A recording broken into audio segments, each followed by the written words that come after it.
And as leaders, we need to know this, because sometimes leaders want to keep a distance between themselves so that I'm the boss, I'm the one leading you, I want to keep a distance between myself and the people I'm leading. Yes. How can I lead you from a distance? Where will the belonging come from? Where will the ownership come from? How can we relate? Yes. For me to influence you, you must respect me. Yes. And you must like me. Yes. We are never influenced by people we don't like. You'll just listen, then you'll say,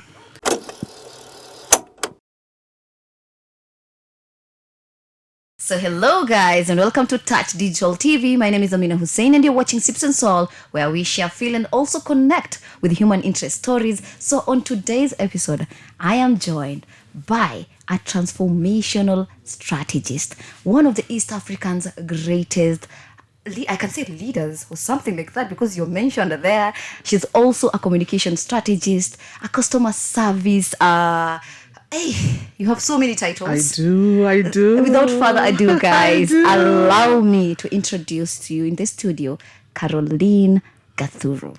I am happy to be here. Yes. It's such a wonderful thing to come and just have a conversation about things that move and shake this world, this nation, this continent. Yes. And so it's just a pleasure to be here today with you. Thank you so much for being here. Yeah. First of all, as I was telling you earlier before we started the pod, one of the key things that I read about you was the fact that you are a transformational strategist. So without even starting your story, without even the guest knowing who you are, tell us what is that? Because it means transformational strategist. I tell you, big words, big words. Transformation just means change. Moving something from point A to point B. So when you see it as it is, you want to shift it, you want to move it, you want to change it, you want it to get better, you want it to be at the best it can possibly be. So these are two things. It's organizations. Where is the organization now? How can it move towards its vision and be the best it can possibly be? And it's people. Here you are. How can you be the best you can possibly be? How can you transform? Because we all have this dream, this desire, this big picture, this vision, this thing we want to do. How can I move from where I am to get there? That inspires me day and night, night. And when you see change, you get excited about change. Yes. Yeah. So that's what I do. I love it. I wake up to it. I sleep to it. I dream it. That's my life. Oh my God. Yeah. That's such that's a proper intro. So in Sips and Soul, we normally see it because of that. Okay. You're doing an amazing job. We love it. Nice. So for those of you guys who will be asking maybe in the comment section, what's a transformational strategist? I think she has taught you, said it clearly to you guys what she does, what she's doing. She's not doing only that. Right. Yes. Let me read it for you what she does. She's also one of East Africa's most respected voices in leadership, communication, and also customer service experience. Yeah. Especially that last one. Let me tell you. As someone who has also done customer service, customer service experience is everything. Yes. So it's absolutely everything. You cannot move without delivering good service. It doesn't matter how great your product is. It doesn't matter how refined the process is.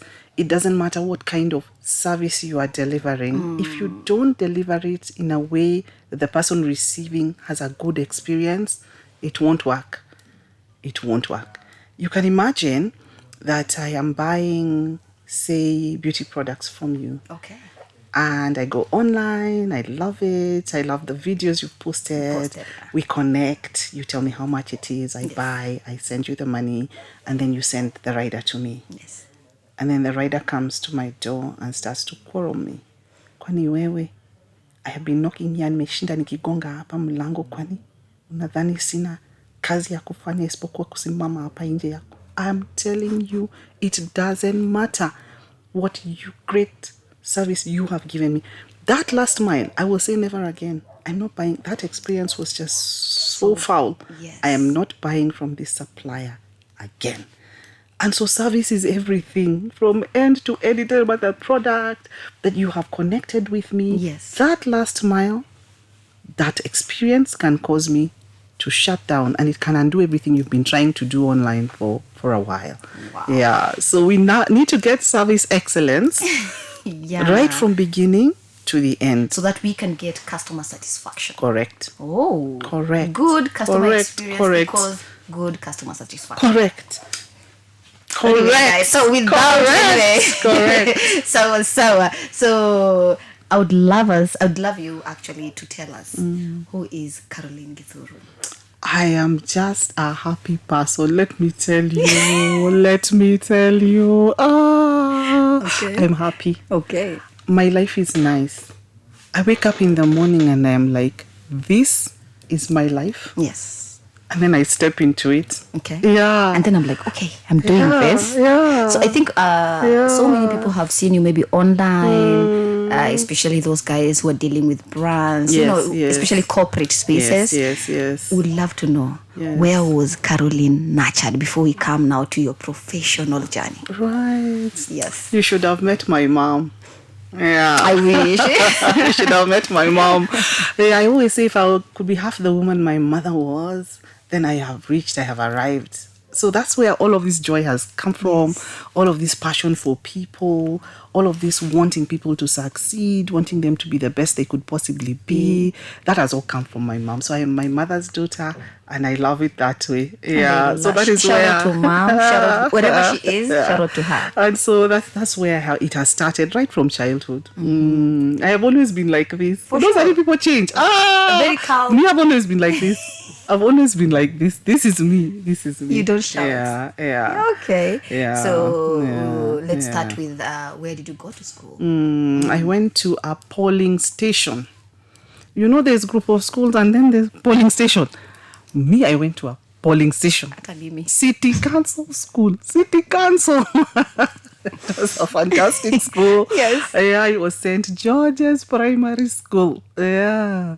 It was a city council school. Yes. And it was such a nice time. I enjoyed my primary school. In fact, we are friends to date with all class of 1987. Shout out to them. Ooh. Yeah. And so I went to St. George's Primary School. Wow. And then I went to the Kenya High School. You have to say the. You cannot Kenya just like High the School. University of Nairobi. Yeah. You have to say the Lions Kenya High School. Yeah. I went Okay. to Boma. It was so lovely. I had a fantastic You were in time there. Boma, I was in okay. Boma. And then I went to KU, Kenyatta University. Those days, nowadays it's posh. Hey, those days it was not like that. How was not it? like that. It was nice. We used to go to a village called KM. Nowadays KM is so posh. Hey, KM has high-rise buildings and what. As we were in the village itself, it was really, I've really enjoyed my schooling and my life. And then I started working. I worked at Institute of Advanced Technology. It was a computer college at that time. Okay. I was a career counselor, always talking to people. My life has always been about talking to people. Yeah. And then from there, I moved into working for Highway Africa. It was a satellite internet access company. We were providing satellite internet access across Africa. I really loved that job. I really enjoyed that job. It connected me with the whole of Africa. Yeah. Wow. Yes. And then from there, I went to the Nairobi Hospital. You have to say the. You have to say the. Okay. Yeah, I went to the Nairobi Hospital. And then I went to Seven Seas Technologies. And then I jumped into doing my own things. And then about 2.5 years ago, I went back into employment a little bit for Springboard Capital. Okay. And then I've jumped back into doing my own things. So I've had a colorful life, a colorful space. I've enjoyed each and every one of those journeys. They've been different, but I've enjoyed them. And the thing I've enjoyed the most is the people. Oh my God. I've really enjoyed the people. I have so many friends. Yeah. People say many times that you should not befriend With everyone? with people at work. That your workmates are not your Colleagues family. are. Your colleagues are not your friends. Do your work and go home. I say that that's an absolute fallacy. Because you can imagine we are with you every day. We work with you every day. We are supposed to deliver something together. Great projects. Yes. Great outcomes. Yes. Great service for the Teamwork. customer. Yeah. How am I going to work with you if we are not friends at a certain level? How am I going to work with you if I don't feel like you're a member of my family? Yeah. I need to care for you. Yeah. I need to know who you are and what makes you thrive. If I'm just working with you and going home, we will not If I succeed. look at even our lives, we spend most of our time with our colleagues Yes. more than even Yes. our family Yes. members, our Yes. friends. Yes. Wow.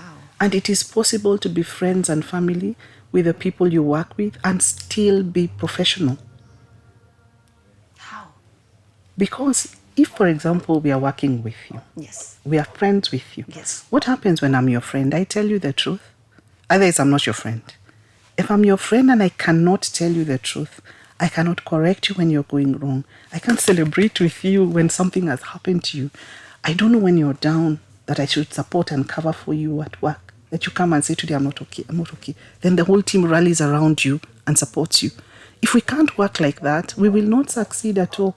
How are we just working and going home? That's why you hear someone died on the desk and nobody knew they died on the desk. Yeah. So it is possible to be professional because professional means boundaries.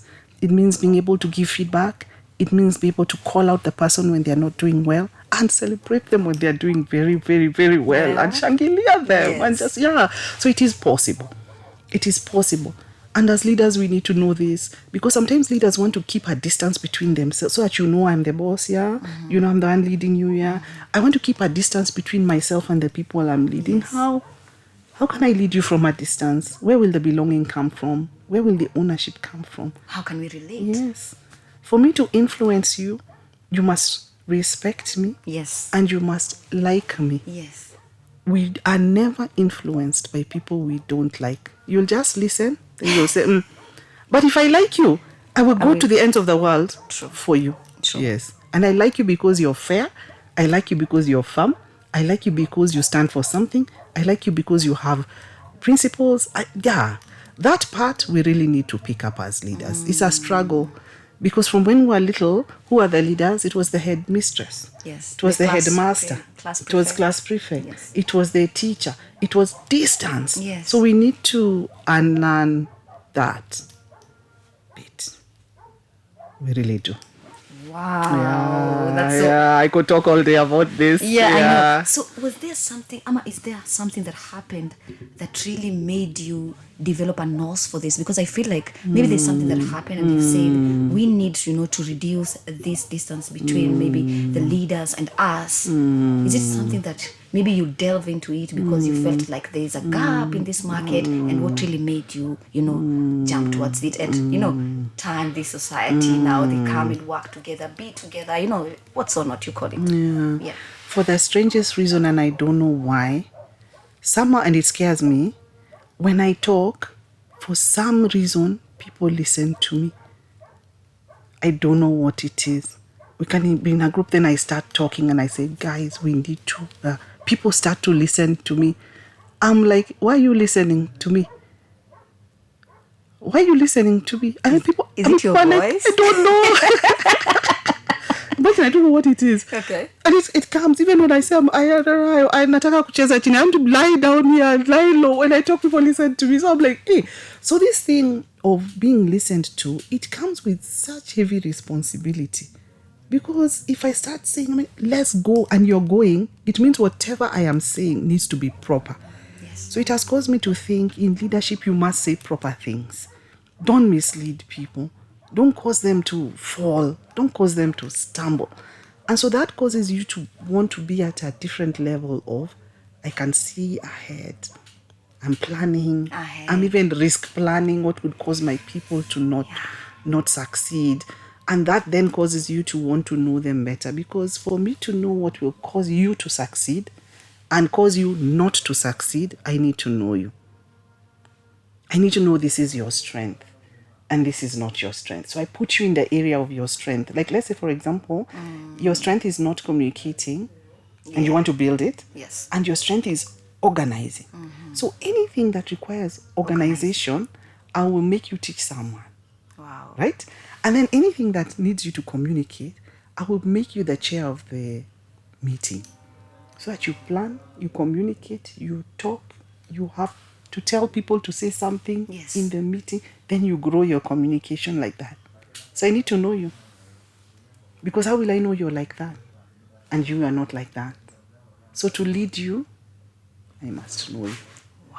Yes. So having worked 25 years 25 years. 25. Oh my God, 25 years is such a long time. It is. Imagine 25 years. 25 years. Yeah. So having worked for 25 Imagine. years, of course, there's some backlash in workplaces that you might face when it comes to certain colleagues who don't like, because not everyone will like you at the end of the day, and you need to understand that it's part of life.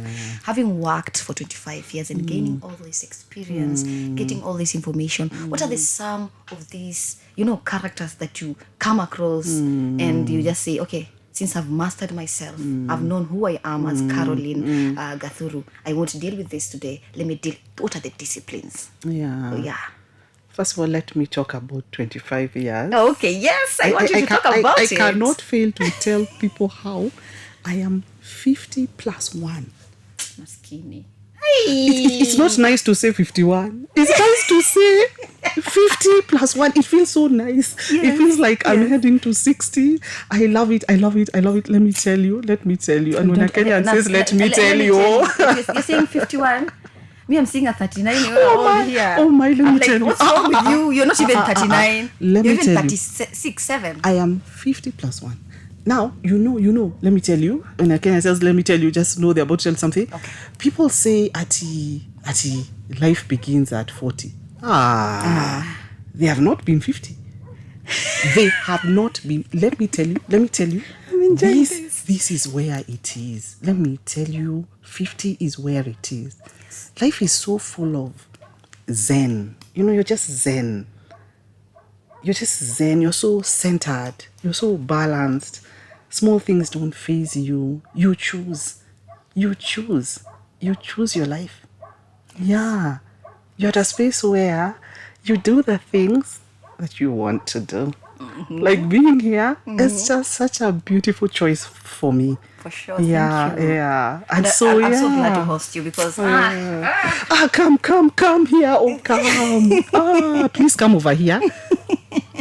Come here. This is where it's all at. Yeah. Okay. So having worked for all this time, the thing that I find that really affects people in the workplace and even leaders in the workplace is not knowing and understanding yourself. So you don't know what triggers you. So you're being triggered at work. Or you don't know and understand yourself to say, why am I working so hard? What is it I'm looking for? Yes. Am I looking for affirmation which I don't have? Why is this hard work becoming my identity? Why am I stepping on people to get somewhere? So I don't know myself. I don't know my triggers. I don't know my inspirations. So if I don't know myself, I can't work well. Yes. Yeah. So for example, there's always that person in the workplace who is stealing everybody's work to go and shine with. There are always those ones. Or wants to be the one they want to be seen. You want to be seen all the time. You want to backstab and undercut people. What's that about?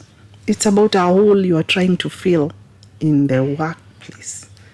So you need to look back and say, where is this hole coming from that I'm trying to fill with looking good at work? What is that? And if you're a leader, because you're leading people, and you see there's always this person trying to do these things, what is it? You need to have a conversation with them, hard conversation, gentle but hard. So what is this about? Why are you bleeding like this? Is there something that you need to go and take a look at? And the person will go and take a look. So you're not saying you're always this and you're always this, and you're inviting them to go and reflect on what is causing this outcome. That we must do. We must lead with the heart. We lead with our hands, we do work. We lead with our head, we think, we plan, we strategize. But we must lead with our heart. We really must. Because if we don't lead with our heart, then you'll not bring out the best in the people that you are leading. Yeah. So I've really seen these backstabbing things at work. They're really painful. Have you ever experienced any? I have. I really have. And had a conversation around, why are we fighting? Usually the person doing these things is not expecting you to come and ask. Yeah. Why are we? Not why are you shouting at me? Yes. Why are you backstabbing? So it's we. Everything happens in language. Why are we fighting? Is there something we can do to work better together? Why are we not communicating the way we... Yes. How can we solve this thing? It completely disarms that backstabber, because you have come to find a solution that's win-win for everyone. Yes. So that's there. And when it's from the top, because in the stint I had about 2.5 years ago, being at the top, being at the leadership level, being at CEO level, I was reporting to the board. You see, this conversation is a bit different when you're reporting to the board. You can't just be telling a board member, why are we fighting? So I would look at this board member and say, what is it that is causing this person to not see me in the light that I should be seen? What is their listening style? Because people have listening style. Some people listen to stories. When you tell many stories, they listen to them. Some people listen, they want facts. They want data. Some people listen and they're always thinking about risk and doom and that. So I'm looking at, what is this person's listening style? Can I speak into that listening style? And this particular board member's listening style was risk, risk, risk. So before I start any presentation, I say, I have thought through the risks. And then I outline the risks. And then I see them listening to me a lot more without the lens that they had worn, because now I'm speaking into that listening. So the same way we are saying we need to know our teams and the people we report to, we need to know our leaders. Okay. We need to know the people we are reporting into and being supervised by. Yes. It is very important. Ultimately, know people. Make the effort. Observe them. Where you can ask questions, ask questions. Yeah. That is a win all the time.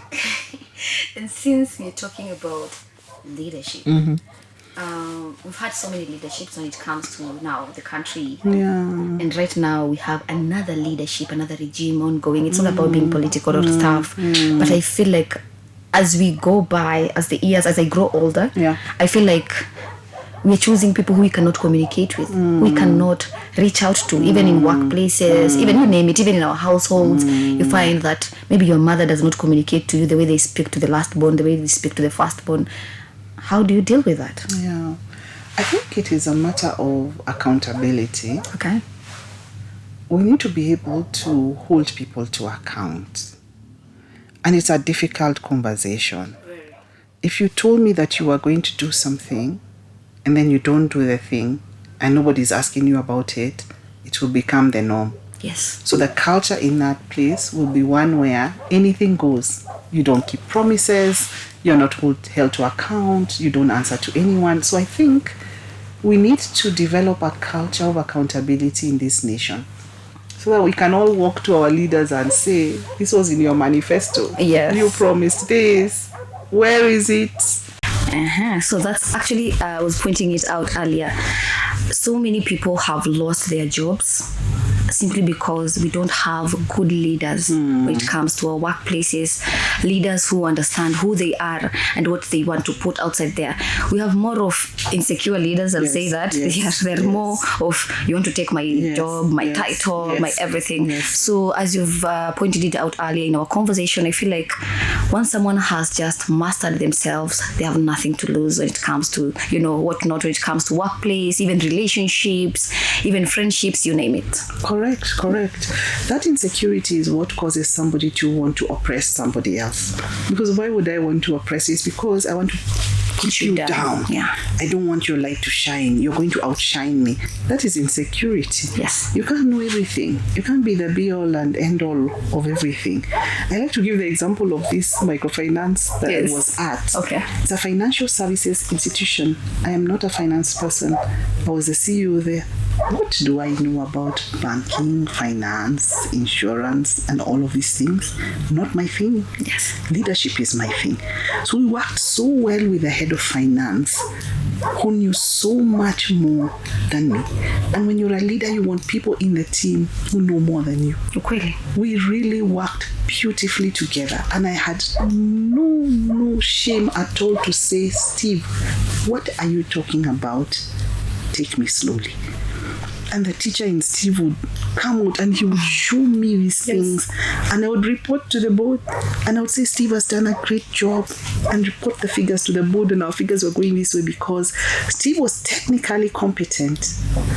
and he was learning leadership from me. Wow. I was leadership competent and learning technicalities from him. Dynamic duo. We worked beautifully together. We should never feel shaken by somebody who knows more than you.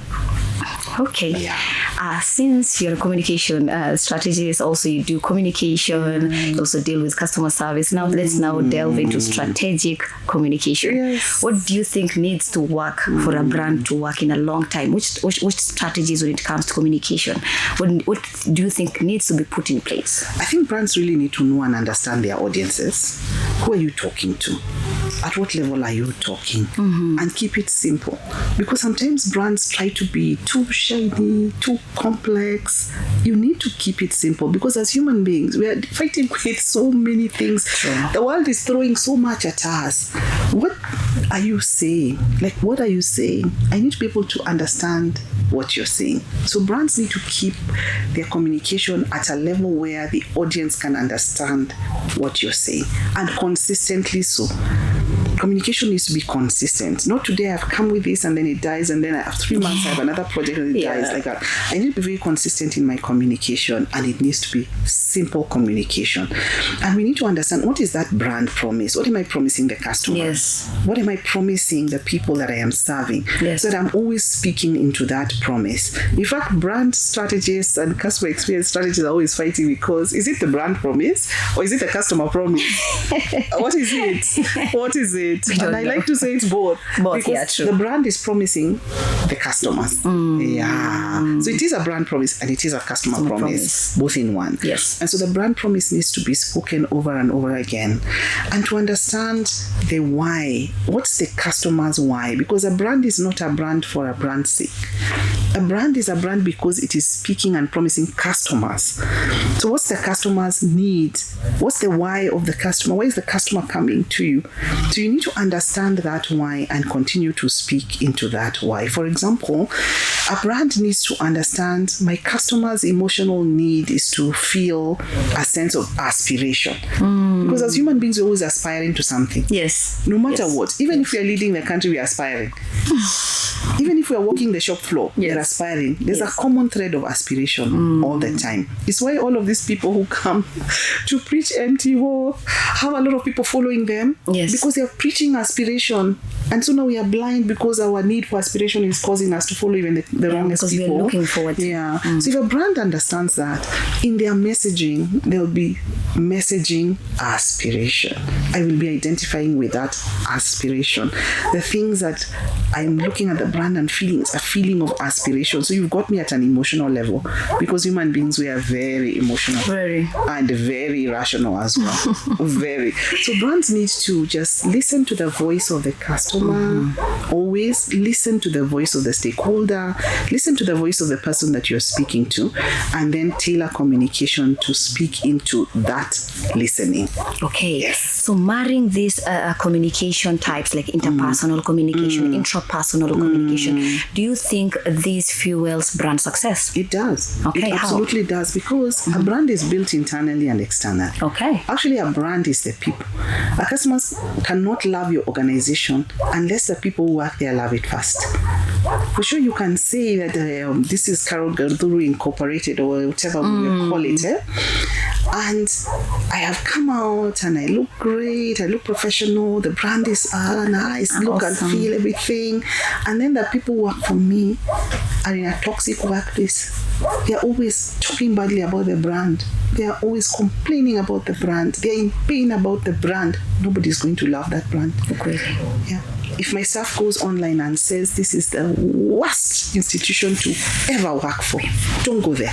People will believe them. Even if I show up myself and start to say, people will believe that internal customer. Yes. If the internal customer comes and says, this is a beautiful brand to work for, I've really grown here, I'm thriving in this place, my career has moved. I'm working with people that I love, and people will be like, okay. So this brand communication must start internally. We must start with the internal customer, otherwise we are going nowhere. So we must have a good communication internally first for us to deliver outside there. We must. If we are launching something, we launch with the staff first. Don't go and launch a product and the staff don't even know about it. It happens that the marketing people have But actually launched talk something. about that. That's actually a problem that we have, especially in Kenya. For example, if I'm working for Touch Media Studios, Touch Media Studios is launching another product or another service, and depending on, you find out someone like me doesn't know, and yet I'm in that company. Talk about it, because you feel sidelined. Completely. And then people asking you, hey, we saw this. You know? You're like, what? And then you look so foolish. Yes. And then the brand equity goes down because you've presented the brand as foolish. Yes. But it's true, you don't know what they're talking about. Or people are calling the office and whoever is speaking the phone at the reception or contact center or what is there, oh, please take us through this. You've launched this. And person is like, hold on, I will get back to you. Like you, instead of hearing a vibrant voice telling you about the product or the service, it's hold on, I'll get back to you. Then you start running internally. Kwani mulifanya nini watu wa marketing? What happened? You marketing people? What have you launched? You launch first internally. Yes. You even get buy-in internally. The staff, even if your staff is 2-3 people and you want to tweak a product, you want to change the packaging of this juice. Instead of putting in a plastic container, you want to put it in a bio-degradable one. So you give the rider and say, wow, how do you see? And the rider say, inakapoa. When that rider is delivering the juice, they'll be delivering it in a way where there's ownership, there's buying, there's belonging. They'll even be the one telling the customers, "Mwana, to make change packaging. Saiko biodegradable. We've changed the packaging. It's now in the circular economy." We must start internally. Actually, that's a problem we have in our society today. You find out that you have something, maybe for example, I have Sips and Soul, giving out education, but your friends are the ones who are not even listening to you. So a common stranger listens to you, give you, flowers. In Kenya, that's the problem we have. Utapata mtu akona camera, let's say our cameraman is called Frank. Yes. You have a wedding, I call Frank and shoot you free and enda. But when I have money, 90K and above, and I have another wedding, I'll call another person. Yes. Why? Yes. Why are people like that nowadays? Yes. Not even nowadays. Why do we have that culture in Kenya? It is such scarcity mentality and we must get rid of it. We're just fighting down here. Yes. Feeling like things are not enough. Yes. Why? There's such abundance in this world. There's so much abundance. So we need to put on an abundance mentality. There's enough for all of us. If you shine, I will shine. Really? We will both shine. If I give work to Frank and he's doing well, he will never overtake me. If he wins, I win. I now feel that if I give Frank the work, Frank is going to prosper. Frank is going to overtake me. He's going to be better than me. And all of these narratives of fighting for scarce resources, we should stop. I think it's something that we've grown up with. Fighting. We should just kill this thing. There's enough for everyone. Really, this world is so big. The planet is so huge. There's so much for each and every one of us. We should just thrive. Yeah, and there's actually someone who said at the bottom there is competition, but at the top people are collaborating. Yeah, they are. They're totally collaborating and winning together. Yes. And giving each other opportunities. Yes. And opening doors for each other. Why can't we? Like, why can't we? Why can't you? Yes. Why can't you? You should. Yes. So since we are speaking about leadership, communication, and customer service, they are all relatable. Yes. And part of Sips and Soul is we normally give the practical part of it, so that someone outside there, maybe someone who wants to gain a knowledge, depending on the customer, maybe someone has a business, depending on, they want to learn customer experience, they want to learn how to treat their customers, so that at the end of the day, they have that equals to customer satisfaction. And if the customer is satisfied, do we have steps or guidelines that we use in customer service that we enhance in our customer experience so that we can be able to satisfy the customer fully? Right. I could talk all day about customer experience. No problem. Like I could talk all day. So let me just say one thing. It's okay. Otherwise, this whole conversation, like, we can reroute it into customer experience. And then we'll do an example of a role play so that people can get what we are talking about. Right. I tell you, let me just talk about this one thing because it's so fundamental. Okay. It's about listening to the voice of the customer. if every business could just listen to the voice of the customer, we will succeed. We really will. And by that, I don't mean very complex things. Sometimes people think about, how do I listen to the voice of the customer? How do I get feedback? There are all sorts of interesting ways, and they're they're up here, and they're all sort of measurements and metrics and tools and systems. They're there. But bottom line, just ask your customer 2 things. No matter who the customer is, what are we doing well? That's when I say, I like this, I like this, I like this, I like this. What area can we improve? Customer will tell you, I don't like this, I didn't feel good about this. How about this? 2 questions only.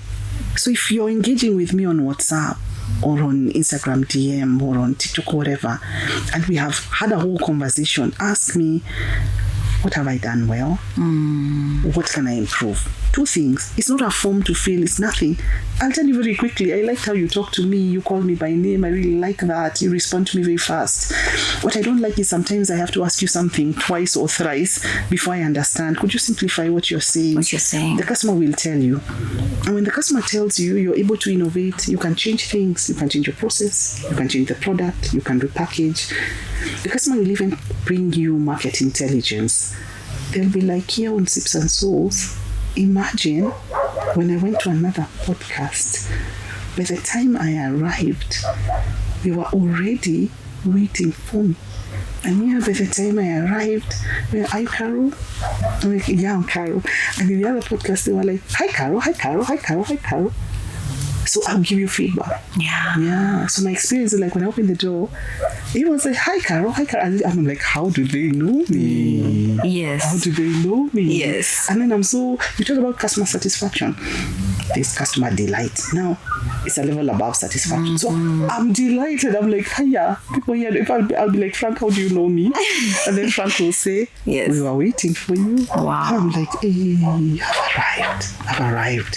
So it's always those 2 things. Always ask. At the end of every email, every text, every WhatsApp conversation, every phone call, every face-to-face engagement, just ask 2 things and the customer will tell you.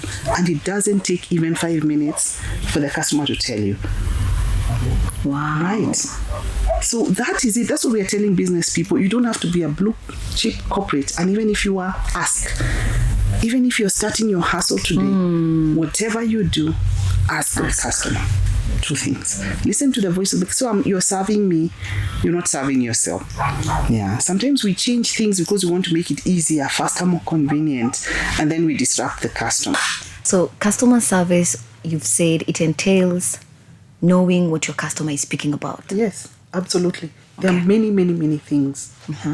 But when you listen to the voice of your customer, you can never go wrong. Because I will serve you in the way that you want to be served. Wow. I love that. I will love you in the way that you want to be loved. Yeah. If you know your customer, for example, and their language is gifts, let's say you're delivering to them something and then you add a pen, a branded pen, and say, I brought this pen just for you. The customer will feel, wow. Or if you're delivering something to your customer and you know that their language is affirmation, you will say, you are so special to me. Yes. You'll mouth it. Yes. But you can't know that unless you know me. You must know I like gifts, or you must know I love words of affirmation. You must know me.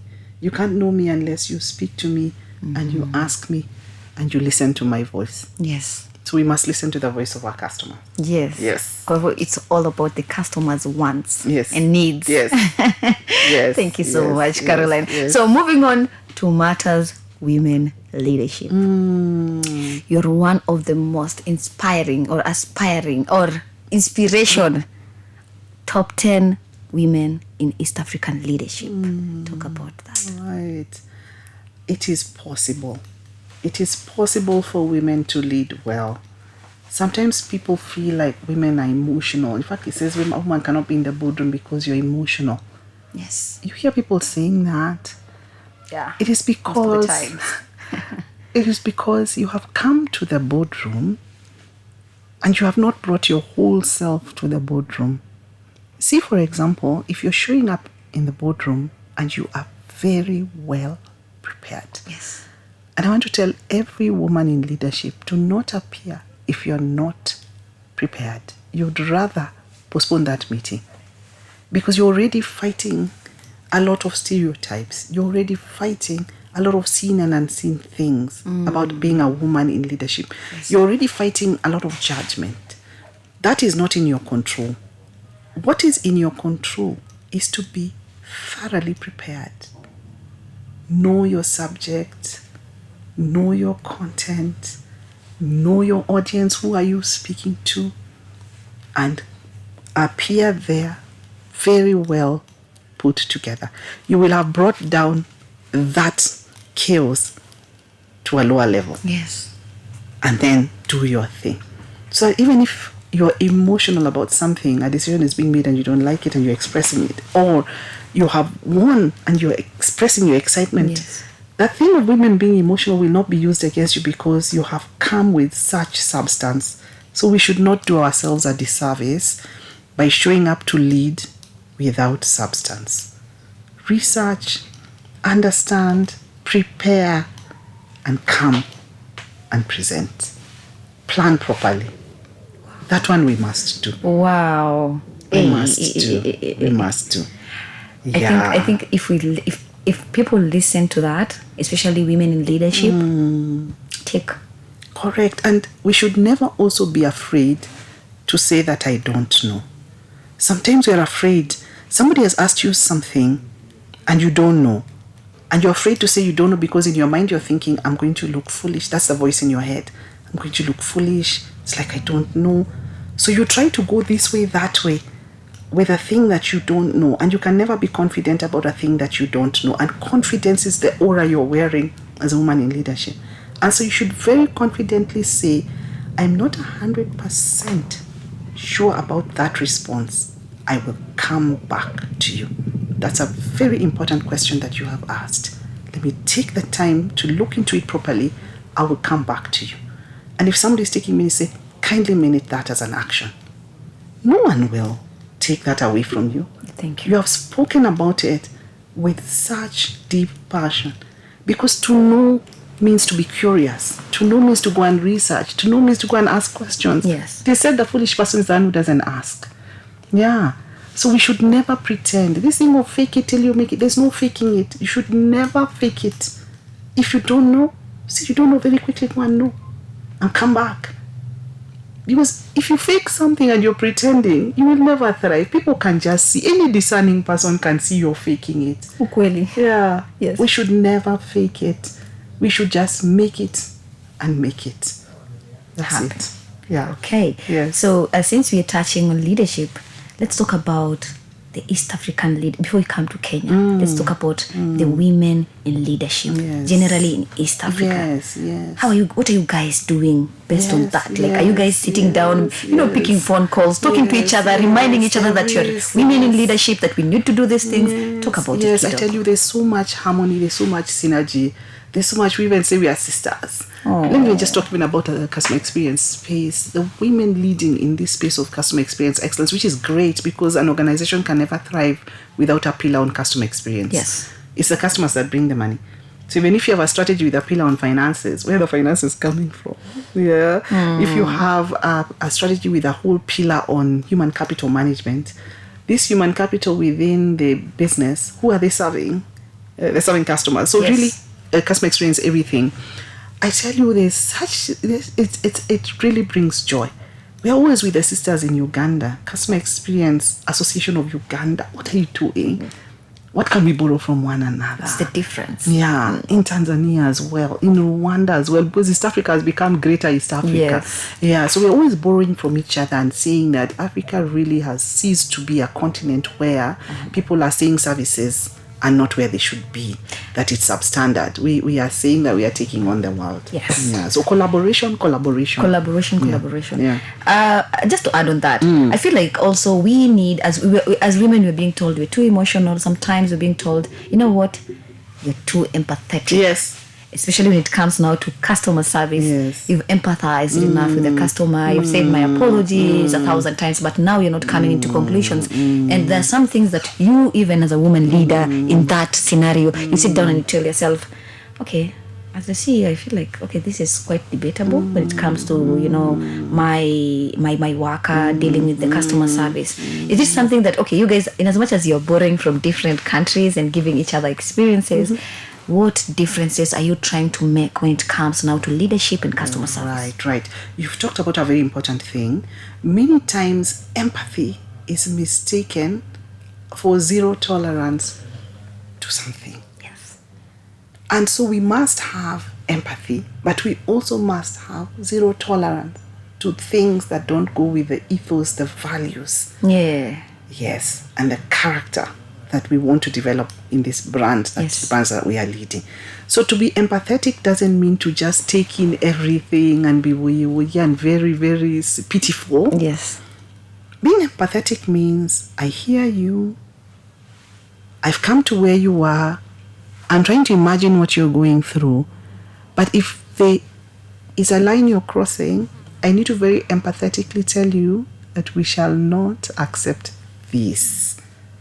It's how I tell you. So empathy is not just pulling everything in. Okay. Empathy is that I'm listening. I'm not cutting you off. I'm not invalidating you. I'm listening to you. And then I make a wise decision Out of it. Yeah. So that even the person being listened to was like she listened to me. She understood me. She just didn't agree.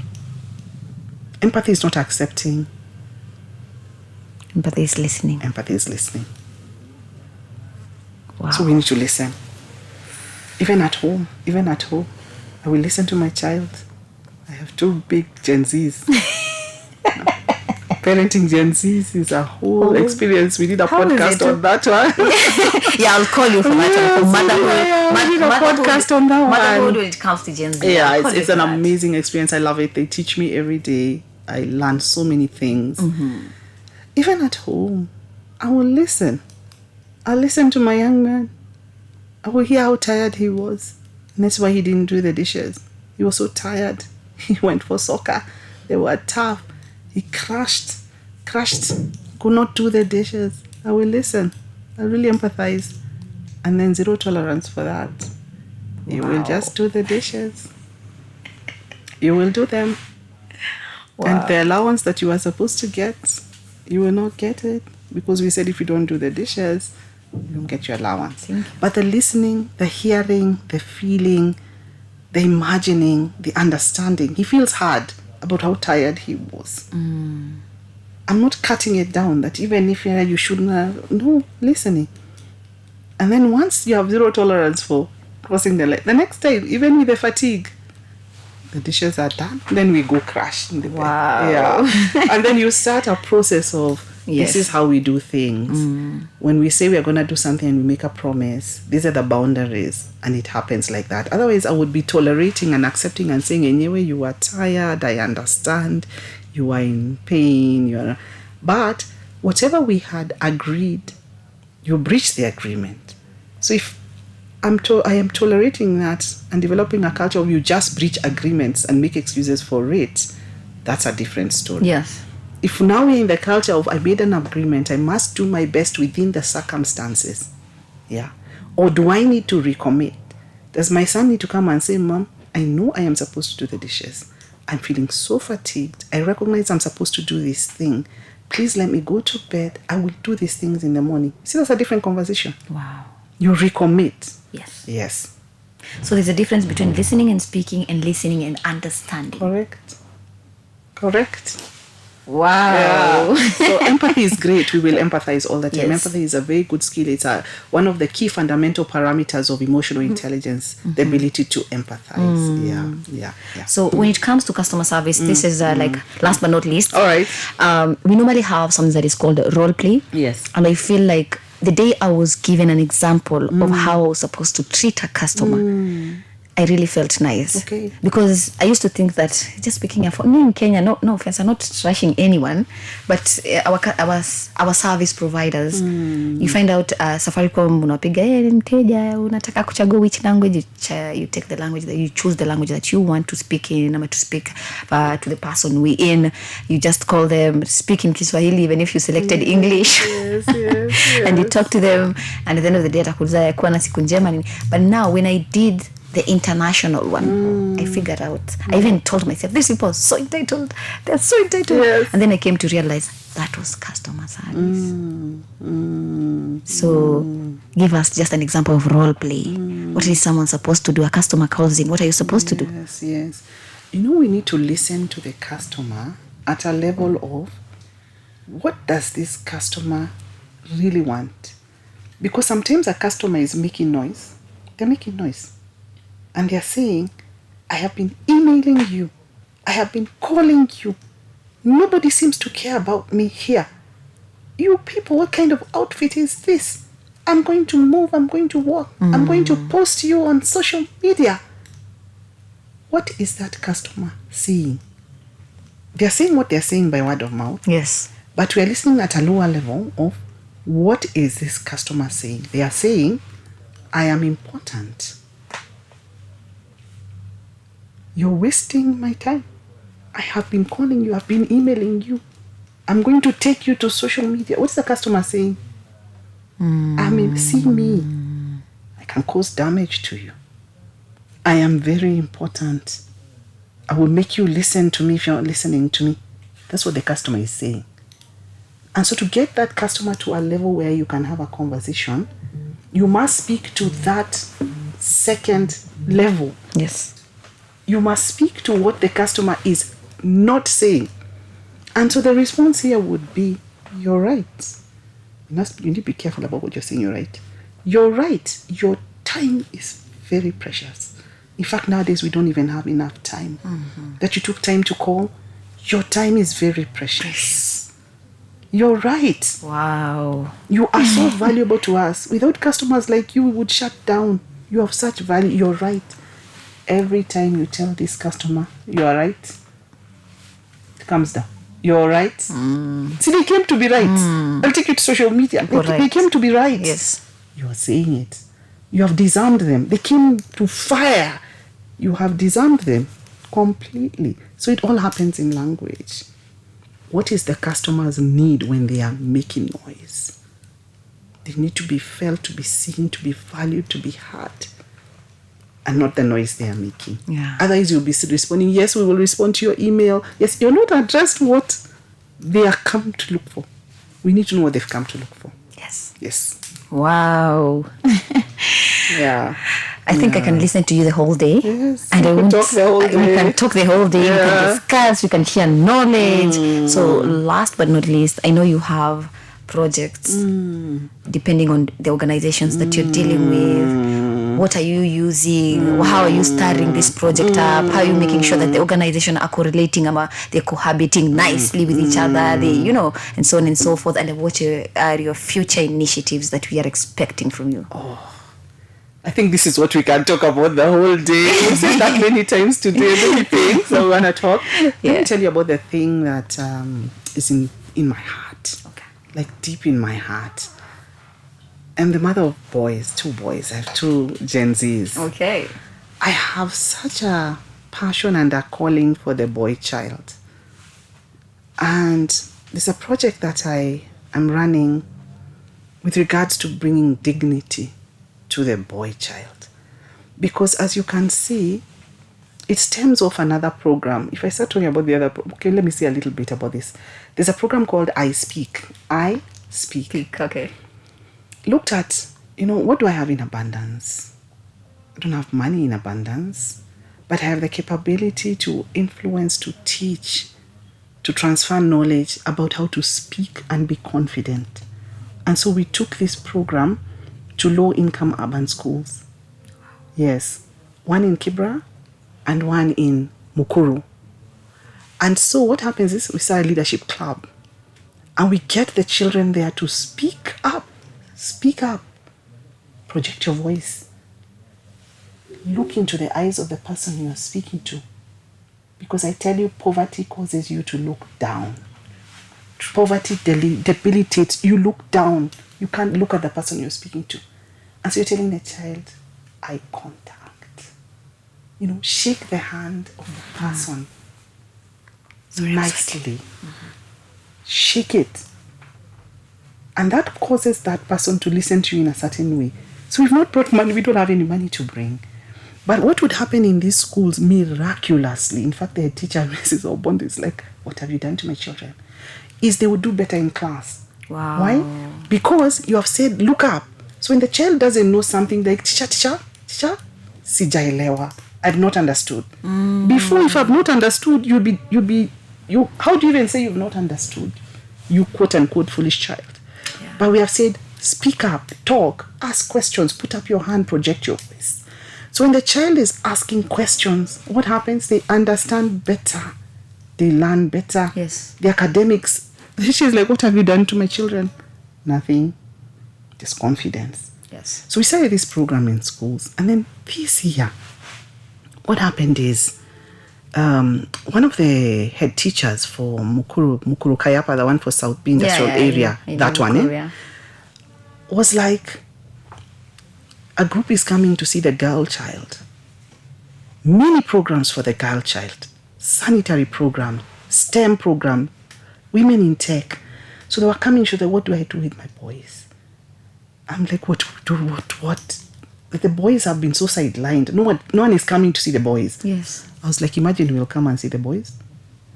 So this was like on a Tuesday, and the ladies who in STEM, they were calling themselves Star something, were coming on a Thursday.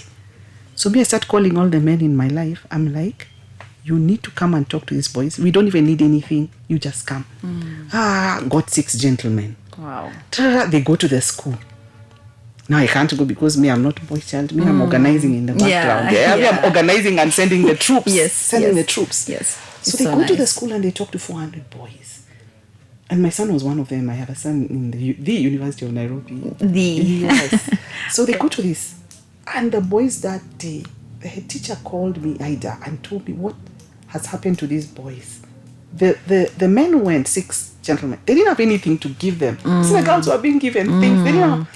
But they stood there and they talked to these boys, and the boys were walking tall that day. Wow. And telling the teacher, mimi ni mwanamume. That's so emotional. I don't know why I feel like crying. And so we really need to raise the profile of the boy child. I think the boy child is getting sidelined, and I love women and I love women and I'm for girl rising. Same. But we are leaving the boy child behind, And you don't need any material things. And so we've gone ahead to do many things with these boys this year. It brings me so much joy. We took these boys to KQ, and they got into planes and they flew drones, and they came and said, I can't be a pilot. I can't be a pilot. Wow. Yeah. So it's not material things. It's what you have in your hands. What you know. We took them to General Motors, to look at electric bikes and things and to see clean energy. And I tell you, it's not about money. Wow. Yeah. And you see, when the boy child is confident, they're walking tall.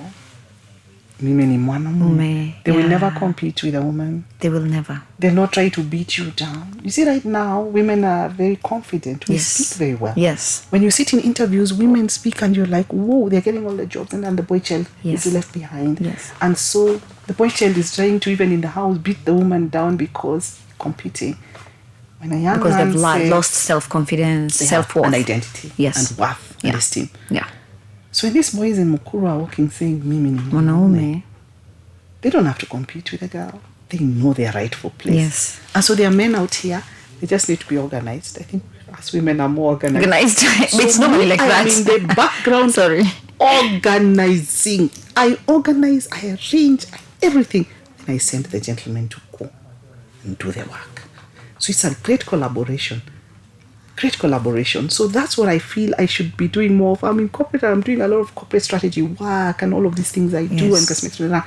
But where my heart is, this is where my heart is. Wow. Because if we can get this critical mass of children in low-income urban to have esteem, we will have won. Because esteem is God-given. You don't need to have money to have esteem. Really? Yes. If I have esteem, I will go to a job interview and I will say, I am Jeremiah and I'm here for this job. And the same person from another well-up place will be saying, I'm here for this job. Yes. They have nothing over you. It's just the confidence and the esteem. They will get the job. Yes. Yeah. Also, when you have great confidence, you will be able to say something that will cause people to believe you. You know, right now for boys and girls who are abused, they don't talk because who will believe you? But if that child speaks and said, "Nieye, Alinifanya hivi na hivi." huyu alinifanya hivi, with confidence like that, we will believe you. Yes. True. And we will take action. True. So we must speak confidently.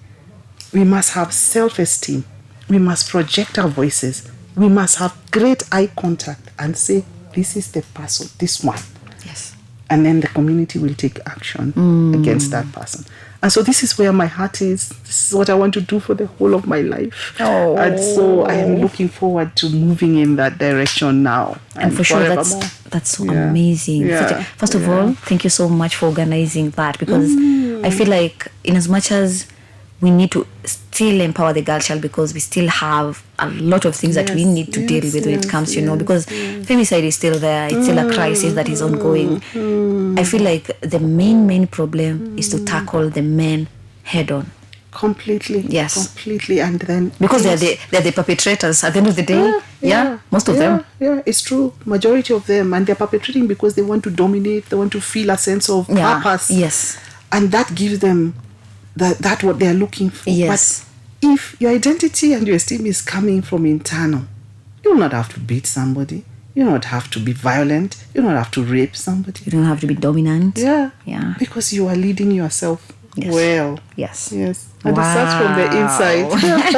It starts from the inside. I'm about to tell you, Aki, allow me to tell you, in this whole project. It's fine. We started a boxers drive. Because you see the girls, every time sanitary towels come, they come with panties. And so the girls have great panties already, because sanitary programs are quite a number. Yes. Who is buying boxers for the boys? So we bought boxers. Now the boys are walking in dignity. You know, when you have nice underwear, you walk nicely. Yeah, you feel nice about yourself. So the boys are that's walking a great initiative. With dignity. Yeah. It's possible. It's very possible. So you can see that I'm just looking at you about. I was so talk all day excited about this. Yeah. So what do we have? What do you have in your hands? Sometimes we feel like we don't have money, we don't have resources, I'm not able to give. Just give of your time. Give of your gifts. Give of whatever you have been blessed with. That is enough. Wow. Yeah. Anyway, guys, this is Sips and Soul, where we share, feel, and also connect with human interest stories. Just remember, this is a full session. We've talked about brands, we've talked about customer service, and mainly tackled also leadership. Yes. And, I've had an opportunity to interview one of the greatest. We already mentioned her earlier, introduced her earlier. She is a transformational strategist. We already explained what that is. If you've not watched Enda Pale Juu review, go watch this amazing interview. And thank you so much. Oh, welcome. Continue inspiring young men. Continue inspiring young people, because we need people like you to tell us, relax, relax, you got it. But you need to first master yourself, learn about who you are, self-confidence, self-esteem, self-worth, self-drive. Thank you so much for that. Yes. Anytime. I am really happy to be here. Yeah, and one thing I've learned is whenever I feel like I want to, maybe, you're in an altercation with someone, ask yourself, what is that is disturbing you? Correct. That's what I've picked out of this interview, and it's so amazing. Correct. Yeah. Just join me now in transformation. I will. In fact, I'm going to come one day and give out boxers with you. Yes, please do. Yeah, I'm going to do that. Do. And then we talk to the boys. Yes. Sawa. All right. I promise. Thank you very much. Thank you so much, Carolyne. Carolyne. I do appreciate you to be here. Thank you. Continue doing whatever you're doing. Anyway, guys, thank you so much. Remember, this is Sips and Soul, where we share, feel, and also connect with human interest stories. Till next time, my name is Amina Hussein. Adios, muchachos.